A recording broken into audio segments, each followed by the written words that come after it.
Bonjour Monsieur Pesquet, merci de répondre au micro de Streams ce soir depuis l'école militaire. Nous avons quelques questions à vous poser. À l'époque où l'avancement technologique permet de réduire le risque d'échec de mission, voyager dans l'espace réduit-il le degré d'héroïsme des astronautes? Alors c'est une bonne question. Je pense pas parce que la phase la plus critique, qui est la phase de lancement en fait, d'accès à l'espace, et ben celle-là elle se fait avec les mêmes technologies qu'à l'époque en fait. Une fusée, c'est assez basique, mine de rien. Donc il y a quand même un risque qui est non négligeable. Une fois qu'on est à bord de la station spatiale, c'est un peu plus un gros bateau, donc là il peut se passer moins de choses. Mais bon, je pense que même si on fait tout pour que ça soit sûr, on risque notre vie et ça fait partie quelque part de ce que les gens peut-être reconnaissent dans la figure de l'astronaute. C'est pour ça que ça les interpelle, je pense, c'est parce qu'on risque notre vie pour ça et on va continuer à le faire. Plus on avance, plus les missions vont être compliquées. On parle de retourner vers Mars, on parle de faire des missions vers l'espace lointain. Ça va être vraiment très très complexe. Une mission vers Mars, une fois qu'on est parti, si on a la moindre panne, on n'a pas d'espoir de retour avant d'être allé là-bas et de revenir, ce qui peut aller jusqu'à 600 jours. Donc l'appendicite, une rage de dents, une petite panne mécanique, il faut faire avec 600 jours. Je pense qu'au contraire, la technologie, ça nous permet d'augmenter le domaine des possibles, mais du coup, on va chercher plus loin. Ce qui fait que quelque part, l'héroïsme, on pense qu'il est toujours là, enfin, on espère. Qui de l'ingénieur ou du voyageur spatial est le héros? Ah oui, c'est une bonne question. Moi, j'ai tendance à dire que tout le monde est un peu le héros parce que c'est un travail d'équipe, cette histoire-là.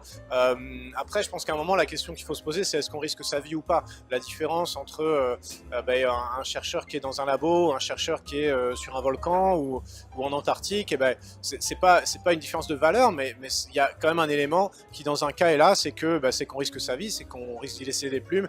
Dans un autre cas, il l'est pas. Quelque part, je trouve ça plus sympa, remarque, de risquer sa vie et de se mettre dans un environnement où les décisions ont des conséquences, parce que c'est là que ça rend l'expérience complètement dingue en fait. Ça décuple un peu l'essence et puis ça fait des souvenirs. Et vous, est-ce que vous avez eu une situation de crise, une anecdote à nous raconter sur un moment où vous avez dû agir seul et vous faire confiance à vous-même, entre guillemets? Ce qui s'est passé, c'est qu'on a eu en sortie extravéhiculaire un bouclier thermique qu'on était sorti pour installer qui a dérivé malheureusement, qui a été perdu, et là il a fallu improviser.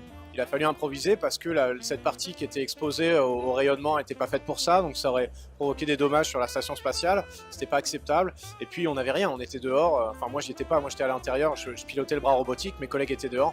Il a fallu trouver un moyen de faire en sorte que la mission soit quand même une réussite, et ça on l'a fait en collaboration avec le centre de contrôle. On a utilisé d'autres équipements qu'on avait dehors, à la Apollo 13, si vous avez vu le film, un peu dans le même esprit. Donc voilà, ça c'est un exemple, mais il y en a eu plein en fait. Beaucoup d'étudiants se demandent comment gérer leurs relations à distance. Ça donne quoi depuis l'espace?